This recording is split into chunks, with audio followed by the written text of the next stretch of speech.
Donc là, une grosse partie des Français, enfin des millions et des millions de Français, se sont sentis trahis par Macron depuis des années et des années. Aujourd'hui, il est entre 15 et 20% de popularité selon les différents sondages. 17, Donc, ouais. 15, c'est 17%, j'ai vu, ouais. rien du tout. Il y a très peu il y a très peu de pays dans lesquels le chef de l'État est aussi faible, est aussi Mm. affaibli. Donc beaucoup de Français avaient en 2017 un espoir en Macron. On leur avait vendu comme le jeune président, très bien, il parle Ouais. anglais, il est dynamique, le Mozart de la finance, Il etc. est beau. Il est beau, Enfin, ça, après, c'est au goût de chacun. il a un couple moderne, etc. Et aujourd'hui, c'est le président qui a le plus aggravé la dette française, avec son ministre de l'économie Bruno Le Maire qui, pareil, lui était censé être le cador des cadors. Mm. Et aujourd'hui, on est à plus de 3000 milliards, 3300 milliards de dettes, alors que c'était il y a encore pas si longtemps que ça, on était quand même à ouais. J'ai encore des souvenirs. J'ai encore des souvenirs de quand la dette française et de mon vivant. Alors je sais pas si c'est trop vieux pour l'instant. De mon vivant avec une dette beaucoup plus faible, quoi. Avec Mm. notamment on le dira jamais aussi assez. Euh, il y a eu les mesures. Il y a eu des mesures économiques honteuses qui allaient toujours dans la même direction, c'est-à-dire toujours taper plus euh, sur les conquêtes sociales, sur la sécu, sur les retraites, sur le droit du travail dans le privé, sur les fonctionnaires, sur à peu près tout le monde, d'une part. Que ce soit en tant que président Macron ou alors à l'époque où il était soit rattaché au secrétaire général de l'Élysée sous François Hollande, soit Oui, lorsqu'il était ministre de l'économie on sous pense à François Hollande. Alstom, Ah justement, oui, où il alors en a... plus avec des questions de, oui, avec des questions de, Alstom. de pourriture de tous les principes qui font qu'on, qui font d'un État et qui font d'un pays un pays avec des règles saines, pas trop corrompues, avec des dirigeants qui parfois peuvent se tromper dans les mesures, mais en tout cas essayent sincèrement d'œuvrer pour le peuple français. On n'est absolument pas sur ce registre-là à Macron. C'est toujours Non, faire non. cadeau à ses amis, toujours avec les États-Uniens. Je, je refuse de les appeler les Américains puisque les États-Unis d'Amérique ne sont pas plus américains que les Canadiens ou que les Vénézuéliens ou que les Mm. Brésiliens. Donc, Mm. je vois qu'il y a de plus en plus de gens qui utilisent le terme états-unien et je pense que je m'y associe. Je pense que c'est une assez bonne chose puisque Mm. c'est, c'est- c'est- je les trouve illégitimes à usurper tout un continent, même un continent gigantesque en deux parties. À leur goût. Donc bref, Macron, ouais, dès qu'il faut faire plaisir pour se faire voler nos fleurons industriels par les États-Unis, par les Allemands ou par le plus offrant, il est toujours là. Les grands Pour cabinets de détruire conseil ou les grands fonds aussi... de pension.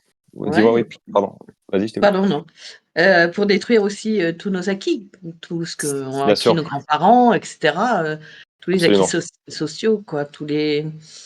Bref, là, dernièrement, un jour férié qu'on veut nous enlever encore. Absolument. Ouais.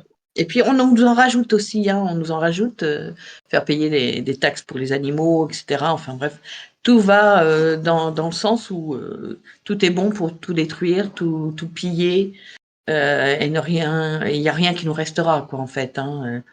C'est vous n'aurez rien et vous vivrez heureux. C'est ça, en fait. Hein, on y revient Exactement. tout le temps. Et, et toujours tout pire en nous disant serrez-vous la ceinture, mais en fait ça redynamisera le pays, ça fera c'est peut-être un remède un petit peu dur, mais en fait ça donnera de l'air, de la respiration aux entreprises, aux entrepreneurs, blablabla. Mais au final, on s'en sortira mieux in fine, mais les résultats sont catastrophiques, avec un endettement colossal, avec également un appareil industriel qui aujourd'hui a Oui, mais atteint un pourcentage de notre production ils ont ridiculement. créé cette crise. Ils ont créé cette crise. Et cette crise, quand il y a une crise économique, bien souvent, on dit qu'ensuite, il y a une guerre. C'est suivi d'une guerre. Alors, je ne sais pas sous quelle forme, Parce que là, je trouve qu'on est déjà pas mal en guerre, hein, on fait beaucoup la guerre aux Français, hein, donc cette guerre, effectivement, on peut penser à celle entre l'Ukraine et la Russie, Qui nous coûte euh, très cher, qui nous coûte alors très qu'on n'a pas été cher. consulté. Voilà. Et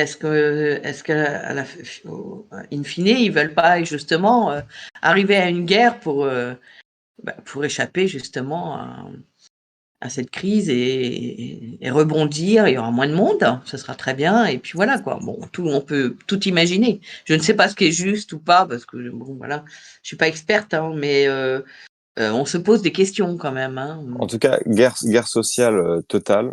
C'est En sûr, tout ça cas, c'est sûr. nous demander des sacrifices pour financer notamment la guerre en Ukraine qui n'apporte aucun gain réel à l'Ukraine, puisque là, ce qu'on disait il y a encore quelques mois, à savoir que euh, le souhait de l'Ukraine de recouvrir sa souveraineté dans les frontières telles qu'elles ont été officialisées à la chute de l'Union soviétique, y compris la Crimée, c'était quelque chose que le terrain, que l'état de la guerre ne ne permettrait pas, et que donc euh, chaque mois de guerre était un mois perdu pour tout le monde, puisque c'est des morts, des milliers de morts, des dizaines de milliers de morts, des centaines de milliers de morts, sans parler de tous les déplacés, tous les millions d'Ukrainiens et d'Ukrainiennes qui ont quitté le pays. Euh, c'est une catastrophe humaine, et qu'on on nous demande toujours de remettre des pièces dans la machine, sauf que le résultat annoncé à la base n'est pas là, ne sera jamais là, d'une part, et d'autre part, chaque jour de guerre supplémentaire ou chaque mois de guerre supplémentaire euh, cause des morts, cause et des drames humains, et également des destructions qui, pareil, vont durablement appauvrir le pays et, et coûter cher à ceux qui devront en financer On n'a pas leur vraiment plus, reconstruction. ouais, on n'a pas vraiment en plus de clarté sur cet argent donné. On ne sait pas comment il est distribué, ce qu'ils en font. C'est bien, mais bon, comment on fait pour savoir tout ça? Comment on fait est-ce qu'on va savoir un jour ce qu'ils en ont fait et pour qui, pourquoi, et voilà quoi.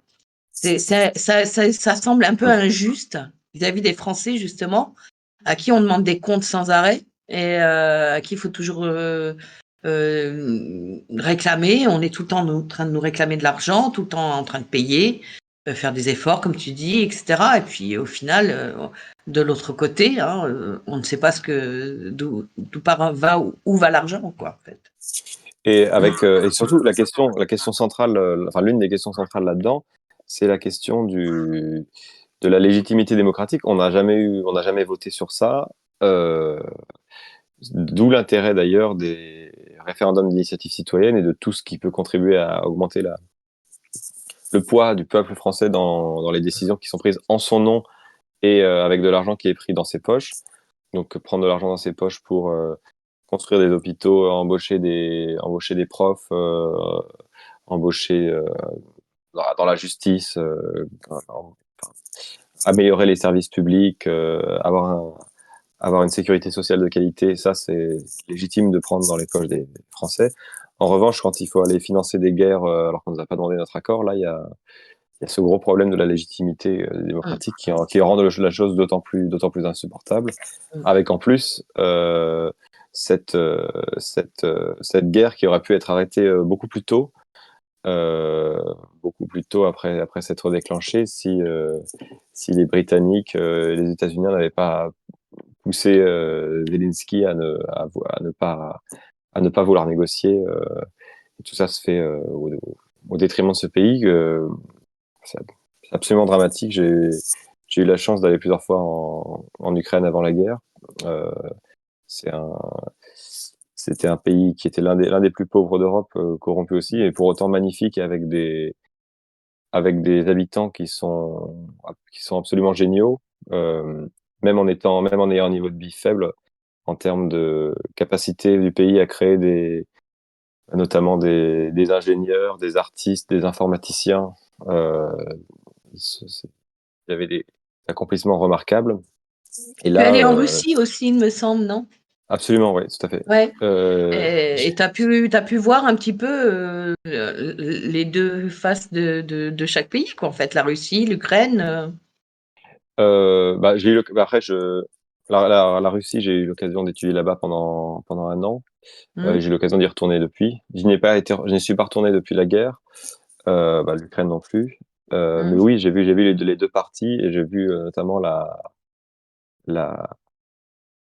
le fait que bah, énormément de familles des deux côtés de la frontière sont hyper mélangées d'un point de vue des familles. Il y a, je sais plus quelle est la part, mais la, la part des Ukrainiens qui ont de la famille qui a de la nationalité russe est énorme. C'est le cas aussi de l'autre côté, en particulier dans la Russie européenne, pas dans l'Extrême-Orient ou dans le Grand Nord russe, mais en tout cas dans la partie entre l'Oural, la plaine germano-russe et le Caucase, et pareil avec la Biélorussie, c'est des peuples qui ont été très mélangés par l'histoire et également des peuples qui ont beaucoup, beaucoup, beaucoup bougé durant l'Union soviétique, où il y avait vraiment une mobilité sociale qui a fait que des gens qui étaient des fils de paysans du fin fond de la Sibérie ou du fin fond de l'Altaï se sont retrouvés mutés à tel ou tel endroit, soit pendant la guerre, soit après pour aller dans les usines, soit ceci, soit cela, ce qui fait qu'il y a eu vraiment un mélange très très fort. Et donc cette guerre est une catastrophe et il est urgent de tout faire de notre côté au niveau français pour mettre en place des solutions pour atteindre la paix, un cessez-le-feu au plus vite pour arrêter ce massacre et un et mettre tout le monde autour de la table pour trouver un équilibre avec une paix durable, avec notamment, Oui, ben, parce que ça part des accords de Minsk qui n'ont pas été respectés, absolument, hein. oui, Et, c'est ça.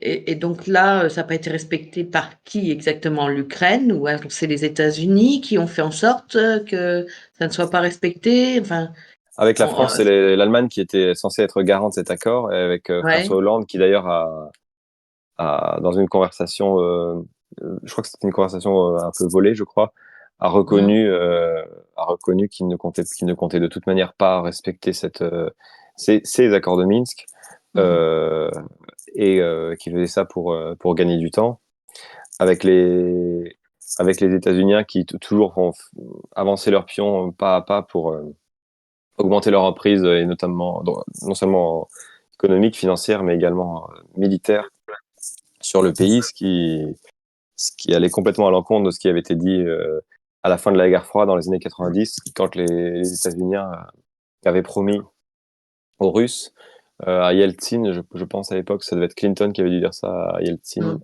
mm, qu'il ne comptait pas élargir plus l'OTAN à l'Est, puisque l'OTAN était une alliance militaire de la guerre froide, donc qui était là dans le cadre d'affrontements entre le bloc de l'Est et le bloc de l'Ouest, mais qui n'avait du coup plus du tout la même vocation, voire à mon avis plus de vocation du tout mm. après la fin de la guerre froide, mais qui a continué à s'élargir toujours plus, toujours avec ce diptyque entre l'OTAN et l'Union européenne qui s'élargissent au même rythme, pas forcément en même temps, mais on voit notamment au début des années 2000 avec la rentrée dans l'OTAN de beaucoup de pays de l'Est, anciens pays du bloc Mm. soviétique, ou de l'Est en général, et les élargissements, en particulier l'élargissement de 2004 avec, il me semble, je pense qu'en 2004, il y a dû y avoir 10 nouveaux pays entrés dans l'Union européenne, dont des Ouais, ça fait pays, beaucoup.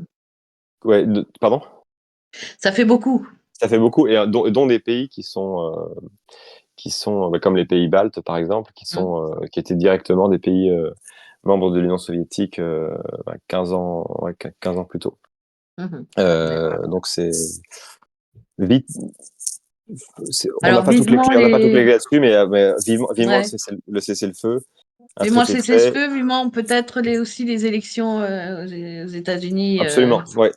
qui donnent un peu Et, d'espoir, quoi. Mais bon. et trouvons j'espère que oui, que si c'est Trump qui passe, qui trouvera, mais même si Kamala Harris passe, parce qu'aujourd'hui ça se passe comme la France fait le choix avec Macron et même Barnier fait le choix d'être les caniches de Washington et de Berlin et de Bruxelles. Bah il n'y a pas de raison de nous écouter alors qu'on ne fait que suivre bêtement, aveuglément et contre nos intérêts Washington. Ah bah oui. Donc on ne compte quasiment plus dans ces discussions parce qu'on fait donc ce choix d'être à Mmh. l'unisson avec ceux qui ne partagent pas nos intérêts, puisque les États-Unis ont des intérêts qui sont différents. Par exemple, je sais pas, par exemple le gaz, ils ne sont pas ils n'étaient pas desservis en gaz par des gazoducs russes qui leur permettaient d'avoir un gaz beaucoup moins cher avant la guerre. Mmh. Ils ont la destruction de Nord Stream et la réduction des accords commerciaux avec les embargos, les sanctions, etc. entre la Russie et le reste de l'Europe. Eux leur a profité très largement, en particulier sur le gaz, puisque ils sont devenus le premier exportateur de gaz pour plein de pays européens. Ils sont la hausse des prix de l'énergie liée à la fois à ça et également donc à la guerre et également la guerre Nord Stream, les embargos sur les hydrocarbures et également liés au marché européen de l'électricité font que de plus en plus d'industries européennes, françaises bien sûr, mais également allemandes sont en train de partir aux États-Unis, au Canada, enfin, en Amérique du Nord, parce que les prix de l'énergie sont trop faibles en Europe, sont trop élevés en Europe, Ouais. donc vont en Amérique du Nord pour que ce soit moins cher, et c'est en train de tuer complètement les économies européennes, et y compris la nôtre qui était déjà en mauvais état, puisque Mmh. là, les, les usines je crois que c'est Porsche et d'autres gros constructeurs allemands vont construire pour la première fois de leur histoire des voitures avec un logo de marque allemand qui ne sera pas Mmh. du Made in Germany, mais qui sera Made in USA ou Made in Canada. Et Bah, ça, c'est c'est dramatique, catastrophique hein. Mmh. puisque même si les Allemands sont nos concurrents sur énormément de sujets et n'hésitent pas à attaquer par exemple, notre industrie nucléaire, par exemple, parce que c'est l'une des choses qui nous permet d'être compétitifs par rapport à eux. On n'a pas non plus intérêt à ce que l'économie allemande s'effondre, puisque nos économies sont interconnectées et que même si on leur importe beaucoup chez eux, eux aussi nous achètent pas mal de choses. Donc on a intérêt à être voisins en bons termes, sortis de l'Union européenne avec chacun notre monnaie et notre capacité de défendre nos intérêts et agir selon nos intérêts et selon ce qu'on veut.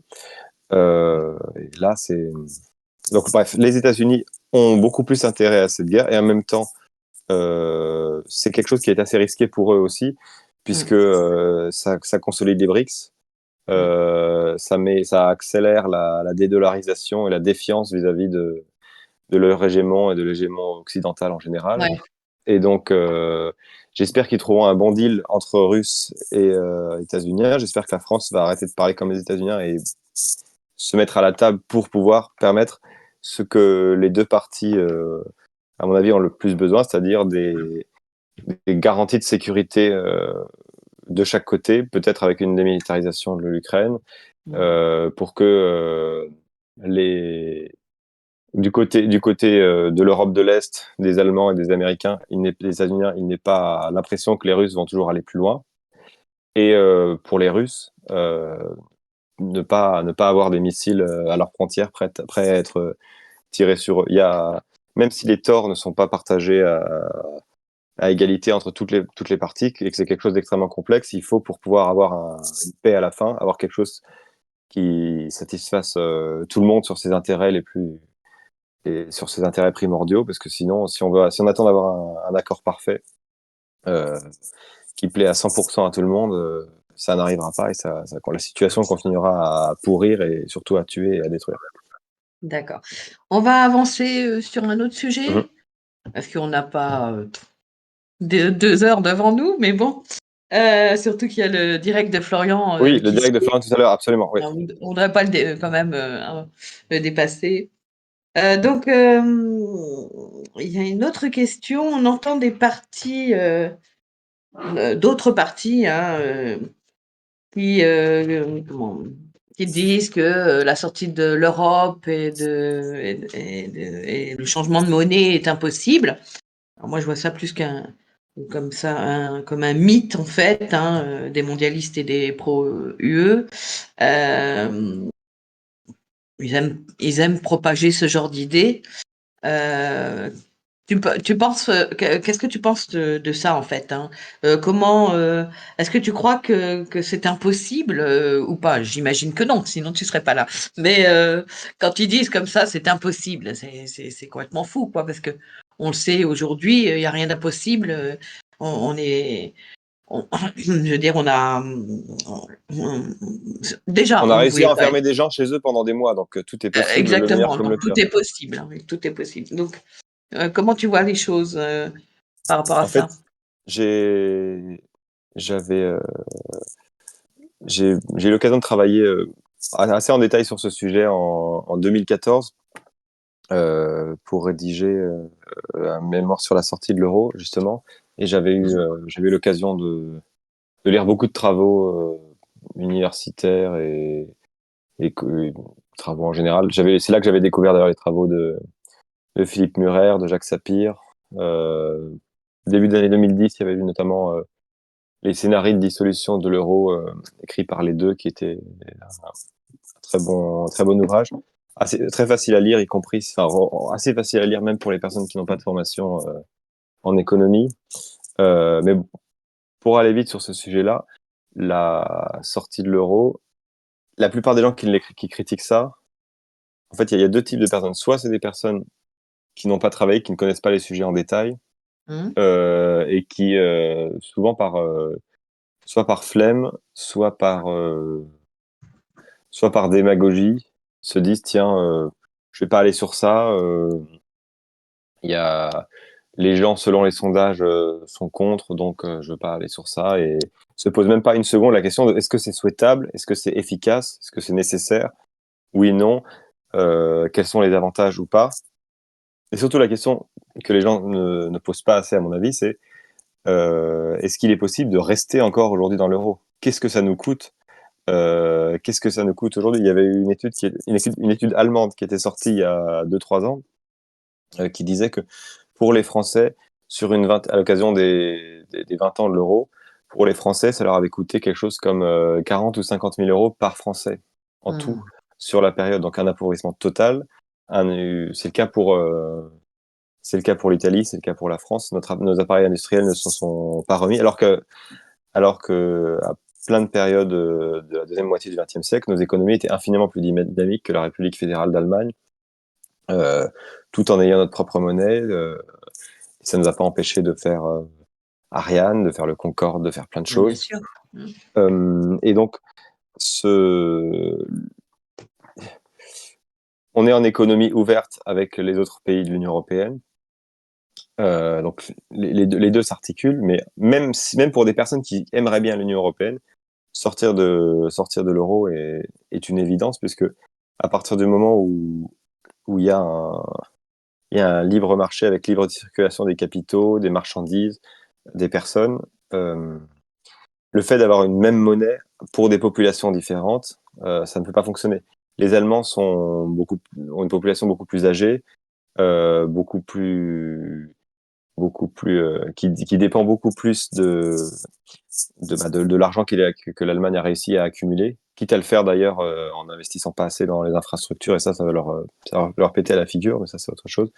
Euh, Nous, on a un pays beaucoup plus jeune, beaucoup plus dynamique, et qui peut se permettre un petit peu plus, pas de surinflation, etc., comme on a eu notamment sur l'alimentaire ces derniers temps, mais d'avoir un petit peu plus d'inflation et de pouvoir avoir un taux de change qui s'adapte beaucoup plus à la structure de notre économie et à la structure démographique de notre pays. Alors que les Allemands, plus âgés, euh, dépendant plus de l'argent accumulé, eux voient pour chaque dixième de pourcent d'inflation comme quelque chose qui viendrait rogner leur rente, etc. Ce qui se défend, ils défendent leur économie et leurs intérêts, mais nous, ça ne nous convient pas. Et autre chose aussi, ce que les Allemands vendent, par exemple, même si une partie de leur industrie part maintenant en Amérique du Nord, ce qu'ils vendent, comme par exemple des grosses voitures ou des machines-outils, sont des produits qui partent, qui ont ce qu'on appelle une élasticité prix, euh, qui fait que même si leur monnaie est très très chère, ils arrivent quand même à exporter. Alors que pour exporter des Renault, des Citroën, etc., c'est des véhicules qui sont Ah, compétitifs. chez eux, il y a Ouais. Audi qui ferme, hein, ils ferment leur usine. Ouais. Et ça d'ailleurs, Hein. ça c'est un truc qui va leur faire très très mal parce que c'était les deux trucs qui faisaient vraiment la puissance exportatrice de l'Allemagne. C'était vraiment l'industrie automobile et les machines-outils. Et là, cette industrie fonctionnait bien parce ils avaient beaucoup plus que nous d'ailleurs, une dépendance au gaz russe notamment, aussi de mer du Nord, mais beaucoup russe. C'est pour ça qu'ils avaient construit deux réseaux Nord Stream en mer Baltique. Et Mmh. là, ça va leur faire très très mal. Mais en tout cas, euh, nous, à part le luxe, on a des produits qui dépendent beaucoup de leur prix. Et si notre monnaie est 20% trop chère par rapport à ce qu'elle devrait être, Oui, ben, les gens sont pas. plus personne les achète. À part le luxe. Là, le luxe, Oui. le luxe, c'est un peu l'équivalent de nos Mercedes ou de nos machines-outils. Mmh. Le sac Hermès, si demain il prend 20%, les Louis Chinois Vuitton. peut-être même le voudront encore plus qu'avant qu'ils prennent 20%. Donc Mmh. ça, il y a pas de souci de ce côté-là. Et autre chose aussi, c'est l'euro est une arme politique. On a vu dans les années 2010 la Grèce qui voulait sortir Oui. de l'Union européenne et de l'euro. Euh, Si on veut faire un bras de fer comme certains le voudraient avec Bruxelles, soit pour en sortir, mais même pour renégocier des règles migratoires, par exemple, si on fait allusion à ce que Mmh. voudrait faire le RN ou Reconquête, par exemple, La à partir sanction. du moment où on on n'est pas maître de notre monnaie, Mmh. on peut tout de suite nous couper le robinet d'argent Ouais, très c'est très ça, vite c'est et la nous mettre à sanction genoux aussi pour, mais de la mmh, sanction bien sévère qui nous tue instantanément. Alors que en sortant de l'euro, on aura un taux de chance qui nous correspondra mieux. On sera en mesure de faire de la création monétaire, pas pour faire de la planche à billets, pour donner à quelques banques oui. pour permettre à quelques banques de jouer au casino, etc., mais de la création Mmh. monétaire concrète pour Mmh financer mh. des infrastructures, pour financer des projets d'avenir. Oui, redonner, Euh, du pouvoir aux hôpitaux, Absolument. à la fonction publique et cetera quand même, hein, Et parce que là, c'est pas des pertes d'argent. Enfin, si on prend l'exemple d'infrastructures, je sais pas, des maternités, des hôpitaux qui fonctionnent bien, même si on se met du point de vue euh, strictement comptable et pas du tout humain, mais rien que purement comptable, le fait d'avoir une population en bonne santé, ça en fait une population qui est plus productive, qui génère plus de richesses, parce que qui, oui, le fait d'avoir des travailleurs qui sont en bonne santé, ça permet, en plus d'être plus heureux, d'être parmi, encore aujourd'hui, les pays qui ont la meilleure productivité au travail, sans avoir à se tuer dans tous les sens. Et puis, l'autre chose aussi, il y a des questions, oui, tout simplement humaines. Le fait de dire, dans certains endroits, on sait très bien que la mortalité infantile, par exemple, est liée à la distance moyenne de là où habitent les gens avec les maternités les plus proches, maternités qu'on supprime les unes après les autres. Ça va rendre de plus en plus dangereux le fait de vivre ce qu'on appelle la France périphérique, d'où les services publics partent de plus en plus. alors Eric, il nous reste, 6 minutes. Ça passe Ah, très, très vite. c'est vrai. Donc, je vais passer à l'autre question, Oui. qui est très actuelle puisque c'est par rapport aux agriculteurs. Est-ce que tu peux nous parler un petit peu, des agriculteurs en 2 minutes? Ouais, ça C'est pas marche. beaucoup, hein? Agriculteur, j'étais en commission agriculture au Conseil régional des Hauts-de-France, donc j'ai eu l'occasion de creuser pas mal de sujets en la matière. Mmh. Euh, L'une des urgences aujourd'hui pour les agriculteurs, c'est le traité avec le Mercosur. On avait déjà eu l'occasion d'avoir des traités semblables euh, dans les débats de traités de libre-échange avec pas mal de pays. Ça a été le cas avec le Canada, ça a été le cas avec plein de pays. Mais ce traité, qui est négocié au niveau européen, sur lequel on n'a absolument pas notre mot à dire, euh, va non seulement tuer nos agriculteurs parce que ça va faire en sorte d'importer dans notre dos plein de produits alimentaires de mauvaise qualité, fait moins bien, des bœufs aux hormones, des saloperies, excusez-moi du terme, d'un point de vue de la qualité. Donc ça va à la fois être dangereux pour notre santé, parce que manger du poulet aux hormones ou des poulets chlorés ou des trucs vraiment low cost fait dans ces pays, c'est dangereux pour notre santé, et c'est également dangereux pour nos agriculteurs qui ont des cahiers des charges, des niveaux de qualité beaucoup plus élevés sur énormément de produits. Donc on est perdant sur les sur les deux plans. Tu penses que la révolte là, qui se prépare, là, la deuxième révolte, hein, deuxième thème, quoi, on va dire, le deuxième temps de révolte va avoir un impact cette fois, parce que je pense qu'il faudrait passer à une vitesse supérieure et pas faire que un aller-retour Je à le Paris, souhaite, quoi. je le souhaite vivement. Je sais pas si Anne-Marie est encore là, mais elle a eu l'occasion d'être très active sur tout Oui, ça. On avait été le seul parti qui avait fait une manifestation en invitant des agriculteurs sur le Champ de Mars il y a quelques mois. On connaît le rôle délétère qu'a eu la FNSEA lors de cette dernière révolte, donc je ne suis pas à leur place. J'ai malheureusement pas de tracteur,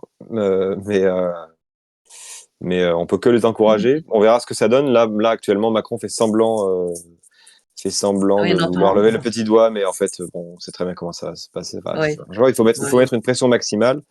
ouais. On a vu comment ils ont eu peur quand les tracteurs se sont rapprochés de Rungis. Donc, Hmm. je ne sais pas ce qu'il va en être, mais je ne peux qu'encourager cette lutte légitime des agriculteurs Moi, je pense qu'on défendre leur invitera vie. on invitera certainement Anne-Marie Ah à bah, faire très bonne. un petit direct comme ça Donc Anne-Marie, pour ceux avec elle. qui ne la connaissent pas encore, Anne-Marie donc, qui Coustou. est Anne-Marie Coustou, qui est la référente des Patriotes du 46 et qui est Ouais, la référente nationale des Patriotes pour l'agriculture. voilà. Alors, une autre question. L'Europe est-elle la seule responsable de notre naufrage? Non, elle n'est pas du tout la seule responsable de notre naufrage, mais disons que l'Europe, c'est comme être dans une voiture qui va droit dans le mur et qui prend l'eau, mais dont on n'est pas le conducteur. Voilà. Donc aujourd'hui, énormément de nos problèmes viennent de l'Europe, mais c'est pas nous, ce qu'on veut, c'est prendre notre propre véhicule et conduire nous-mêmes. Mais en conduisant soi-même, en étant libre, on peut prendre des très très bonnes décisions, bien meilleures pour soi, parce on peut savoir ce dont on a besoin. Et auquel cas, ben, c'est vraiment ce qui est à faire. Mais c'est aussi quelque chose qui est c'est pas parce qu'on est libre prendra forcément des bonnes décisions. Et c'est pour ça que même une fois sorti de l'Union européenne, il faudra qu'on soit toujours vigilant à ce que nos dirigeants défendent Voilà. bien nos intérêts. Et C'est donc, aussi, ouais, excuse-moi, c'est ouais. justement parce que comme on voit le Brexit, bon, très bien, mais ils n'ont Mhm. pas changé de politique. Et c'est là où le bas blesse, quoi, en quelque sorte, hein. Et peut-être que c'est pour ça aussi que Nigel Farage ressurgit euh, pour régler d'autres problèmes, notamment l'OTAN, etc. Nous, on aura tout ce travail à faire, justement, c'est Bien sûr. changer nos politiques et surtout pas rester avec les mêmes. Et tous ces faux opposants aussi, parce que ils feront ce qu'ils veulent de nous aussi, puisqu'ils font ce qu'ils veulent aujourd'hui de nous. Donc Bien voilà. sûr. Et juste sur le Brexit, même si tout n'est pas parfait dans la conduite des affaires britanniques aujourd'hui, en tout cas selon le ressenti qu'on peut avoir toi et moi visiblement, Mm. euh, il y a quand même eu des succès indéniables, Oui, notamment en termes de hausse des salaires, en termes d'export au niveau de l'industrie. C'est quand même pas rien, puisque quand on aura toujours la Banque d'Angleterre et certains du patronat britannique qui seront là pour dire que ça a augmenté le coût du travail, le fameux méchant coût du travail. Alors ça, c'est d'un point de vue patronal, je peux le comprendre, mais d'un point de vue des salariés, qui représentent la majorité des travailleurs britanniques, la hausse du coût du travail, ça veut dire la hausse de leur salaire. Donc derrière, ça a beaucoup d'effets bénéfiques sur leur pouvoir d'achat, sur leur qualité de vie, et ainsi de suite. oui, oui. Mais ça irait peut-être plus vite s'ils avaient pu avoir. Certains. Hein. Et puis même sur leur, mais ça, les Britanniques sont comme ça depuis longtemps et d'un point de vue géopolitique, ils sont encore plus suivistes des États-Unis d'Amérique. On se souvient qu'ils Ouais. avaient participé à la guerre à l'Irak, et là aujourd'hui, ils sont beaucoup plus pro-guerre en Ukraine que quasiment tous les pays européens, à l'exception peut-être de pays baltes ou de la Pologne, mais sinon, c'est les plus verts en guerre du Ouais. continent. Alors dernière question en 1 minute, hein. C'est court, mais c'est une grosse question en plus. Alors peut-être que dans un prochain rendez-vous, on pourra en parler un peu mieux. C'est quelles seraient les mesures à prendre pour protéger nos enfants contre la pédophilie et le wokisme? Ça marche. Ça va Euh, être court, hein, je suis désolée, mais bah, oui, parce que donc juste après, il y a le direct de Florian à écouter sur YouTube. ouais, Pédophilie, ou je préfère dire à titre personnel pédocriminalité, puisque pédocriminalité, pédophilie, oui. Bah, ça pédophilie est c'est dedans, un, hein. Mmh. ouais, mais disons que c'est un terme un petit peu amélioratif, Oui, qui peut faire passer ça pour quelque chose d'un petit peu positif, alors que ça ne l'est pas du tout. ouais, c'est vrai. Euh, et en fait, je dirais deux choses pour aller vite. La première, l'immense majorité des cas de criminels sexuels à l'égard des enfants sont dans le cadre de proches et dans le cadre intrafamilial, malheureusement. C'est Mmh, donc parfois les parents, parfois les cousins, parfois les oncles, les grands-parents, etc. Donc la première chose, c'est de faire de la prévention. Euh, c'est de faire de la prévention, notamment à l'école. Donc plutôt que de faire des lectures par des drag queens, etc. Ne pas faire des cours, non pas des cours pour apprendre la sexualité, mais en tout cas pour apprendre ce qui est d'ailleurs en grande partie le cas aujourd'hui, mais qui doit être fait à mon avis oui. encore plus et plus Apprendre à efficacement. l'enfant à se protéger quoi, à reconnaître Exactement, les c'est signes, ça. C'est mmh. exactement ça. On n'a pas à toucher ton corps. S'il y Et a les quelqu'un parents qui vient te voir, ont aussi leur part aussi quoi, en fait, hein. évidemment, C'est les 2, hein. Mmh. Mmh mh. absolument. Mais justement, puisqu'il y a beaucoup de choses qui sont dans le cadre intrafamilial, c'est Mmh. important aussi, même si ça peut parfois, même si ça peut parfois sembler intrusif, si on ne compte Mmh. que sur les parents et que l'inceste vient des Ah non, parents, non. Mmh. Non, on peut c'est pas pas savoir à possible. l'avance d'où va venir Mmh. les saloperies, etc. Donc il y On a en ça. reparlera, on en reparlera Et une autre fois. donc, Pardon, donc, excuse-moi. donc pas de souci, pas de souci. Donc une éducation saine de ce point de vue-là, mais en tout cas donc de la prévention en fait plus qu'une éducation. Ça c'est d'une part. Et d'autre part, je pense que l'une des choses les plus urgentes à faire sur la pédocriminalité et notamment qui ne viendrait pas de proches mais qui viendrait de personnes plus organisées, etc. Ce serait de mettre fin au tabou, notamment médiatique, puisque Ah oui, oui. c'est un sujet Mmh mh. largement C'est tabou, vrai, où le tu simple as raison. fait de vouloir enquêter, notamment pour les journalistes, euh, ou pouvoir parler de ces sujets dans l'espace public, Mmh. bah, et fait en sorte qu'on est quasiment certain de se faire traiter de complotiste ou autre, alors que c'est un sujet trop grave pour le mettre sous le tapis. Et justement, laisser travailler bien et donner des moyens aux journalistes qui enquêtent sur ça, plutôt que de les traiter de complotistes, ça leur permettrait de mieux travailler, d'être plus légitimes dans cela, et de démasquer certains réseaux, Mmh. pour, donc ce qui serait une très bonne chose, et d'autre part, qui permettrait aussi de faire la lumière sur le fait que parfois il peut y avoir des rumeurs un peu tirées par les cheveux qui ne sont pas vraies. Mais Mmh. comment connaître le vrai du faux si on ne permet pas aux gens de travailler sérieusement? Donc des moyens, et surtout arrêter l'omerta et ne pas regarder bizarrement quelqu'un qui juste a le tort de vouloir s'inquiéter pour Et un ses crime enfants ou doit pour les enfants être en général. puni quoi qu'il arrive, Absolument, parce qu'il y absolument. a trop de laxisme. Bon, on va On arrêter est d'accord. là, Eric, je te Ça marche. remercie beaucoup. Merci beaucoup à tous. Merci Christine. J'espère que, bah, ça a été pour tout le monde et puis, ravie de t'avoir, accueilli et Merci beaucoup écouté Christine. surtout.